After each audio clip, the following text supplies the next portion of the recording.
नमस्कार, मी रेखा रेखाच किचन मध्ये तुम्हा सर्वांचं मनापासून स्वागत करते। आज आपण बघणार आहोत मस्त असे स्ट्रीट स्टाईल छोले भटुरे। दिल्लीला वगैरे असे हे छोले भटुरे खूप फेमस आहेत आणि खूप मस्त देखील मिळतात तिथे। तशाच पद्धतीचा भाजीला रंग देखील आले आहे।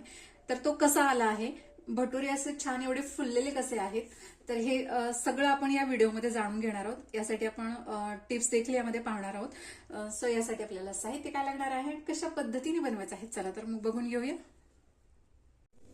तर यासाठी मी इथे घेतलेला आहे मैदा। तर साधारण अर्धा किलो मैदा आहे। या वाटीने मोजून घेतला तर 4 वाटी मैदा आहे। त्याचप्रमाणे अर्धी वाटी इथे फाईन रवा घेतलेला आहे, म्हणजे एकदम बारीक रवा 0 नंबरचा। मोठा रवा असेल तर मिक्सर मधून फिरून घेऊ शकता। त्याचप्रमाणे गव्हाचं पीठ। भटुरे जे आहेत ते चिवट किंवा गिळगिळीत होऊ नये यासाठी मी इथे गव्हाचं पीठ यामध्ये ऍड करणार आहे। तुम्हाला नको असेल तर स्किप करू शकता।